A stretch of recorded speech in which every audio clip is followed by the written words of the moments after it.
गुजरात के सारंगपुर में स्थित श्री हनुमान जी का एक ऐसा ऐतिहासिक मंदिर है जिसके बारे में मान्यता है कि यहाँ हनुमान जी के दर्शन करने मात्र से ही किसी भी मनुष्य को भूत, प्रेत, ब्रह्म राक्षस आदि जैसी बाधाओं से तुरंत मुक्ति मिल जाती है। प्रचलित लोक कथाओं में भी उल्लेख मिलता है कि दादा देव यानी कि हनुमान जी यहाँ मात्र स्थानीय लोगों के लिए ही नहीं बल्कि संपूर्ण मानव जाति के लिए भी कष्ट भंजन के रूप में विराजमान है। स्थानीय लोग उदाहरण के तौर पर यहाँ इस कष्ट भंजन हनुमान मंदिर के गर्भगृह में विराजित हनुमान जी की प्रतिमा के रूप को लेकर दावा करते हैं कि उनका यह रूप यह बताने के लिए काफ़ी है कि हमारे लिए दादा देव जी का महत्व क्या है। स्थानीय लोग कष्टभंजन हनुमान जी को दादा देव जी के नाम से भी बुलाते हैं। नमस्कार, मैं अजय चौहान। अगर आप मेरे इस चैनल पर नए आए तो कृपया इस चैनल को सब्सक्राइब करने के बाद पास ही में बने बेल आइकन को भी दबाना ना भूलें, क्योंकि मैं देश, धर्म, अध्यात्म, इतिहास और धार्मिक यात्राओं के अलग अलग विषयों पर इसी प्रकार की जानकारियाँ लाते रहता हूँ। तो दरअसल यहाँ विराजित भगवान कष्टभंजन हनुमान जी की प्रतिमा के पैरों के नीचे शनि देव को स्त्री रूप में दर्शाया गया है। इस संबंध में यहाँ एक बहुत ही प्रचलित कथा है और यही कथा इस प्रतिमा के कष्टभंजन के रूप को भी दर्शाती है। भगवान हनुमान जी के कष्टभंजन हनुमान के रूप को दर्शाती एक प्रचलित कथा के अनुसार प्राचीन समय में शनि देव का प्रकोप काफ़ी बढ़ गया था, जिसके कारण यहाँ के सभी लोगों को तरह तरह की परेशानियों और दुखों का सामना करना पड़ रहा था। ऐसे में यहाँ के उस समय के स्थानीय निवासियों ने भगवान हनुमान जी से प्रार्थना करी कि वे उन्हें इस संकट से मुक्ति दिला दे। भक्तों को कष्ट में देखकर हनुमान जी ने उनकी विनती को स्वीकार किया और उन्हें शनि के प्रकोप से बचाने के लिए इसी स्थान पर अवतरित हुए। कहा जाता है कि इसके बाद हनुमान जी शनि देव पर क्रोधित हो गए और उन्हें दंड देने का निश्चय किया। शनि देव को जब इस बात का पता चला तो वे बहुत डर गए और हनुमान जी के क्रोध से बचने के लिए उपाय सोचने लगे। शनि देव जानते थे कि हनुमान जी बाल ब्रह्मचारी हैं, इसलिए वे किसी भी स्त्री पर वार नहीं करते। इसलिए शनिदेव ने उनके क्रोध से बचने के लिए स्त्री रूप धारण कर लिया और उनके चरणों में गिरकर क्षमा मांगने लगे और एक आश्वासन के बाद हनुमान जी ने शनिदेव को क्षमा भी कर दिया।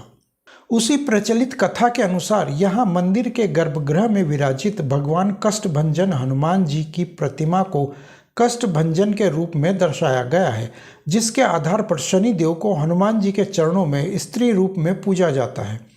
और यही कारण है कि यहाँ हनुमान जी द्वारा भक्तों के कष्टों का निवारण करने की वजह से ही उन्हें कष्टभंजन हनुमान के नाम से पहचाना जाता है। मंदिर से जुड़ी मान्यता है कि अगर किसी भी मनुष्य की कुंडली में शनि दोष होता है तो यहाँ आकर कष्टभंजन हनुमान जी के दर्शन और पूजन अर्चन करने से वो दोष समाप्त हो जाते हैं।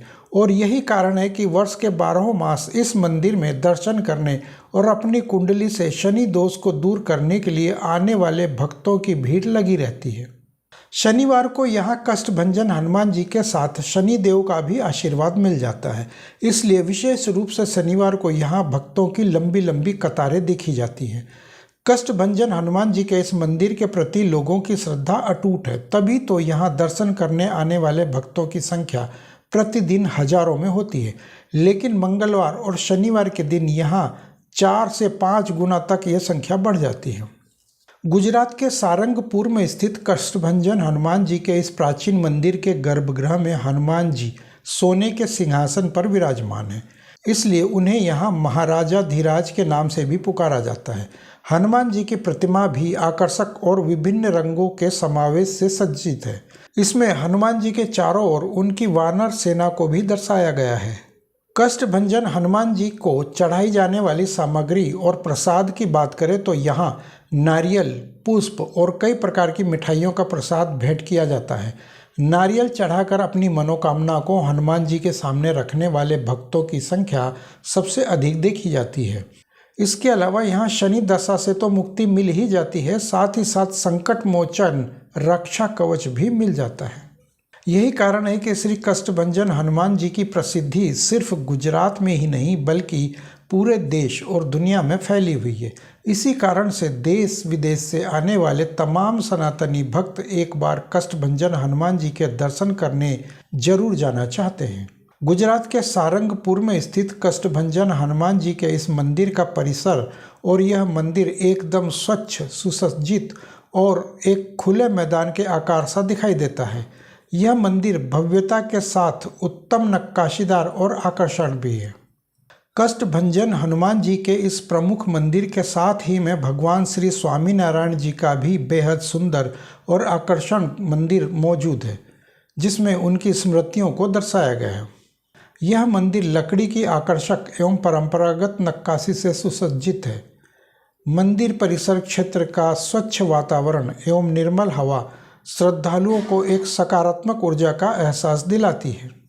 सारंगपुर की अधिकतर आबादी स्वामीनारायण संप्रदाय से जुड़ी हुई है, लेकिन यहाँ का सबसे बड़ा आकर्षक तो हनुमान जी का यह मंदिर ही है और ये दोनों ही मंदिर एक ही प्रांगण में बने हुए हैं। भले ही सारंगपुर शहर मात्र 3000 के लगभग की आबादी वाला एक छोटा सा कस्बा है, लेकिन इस मंदिर के कारण यह एक आधुनिक शहर के समान लगने लगता है।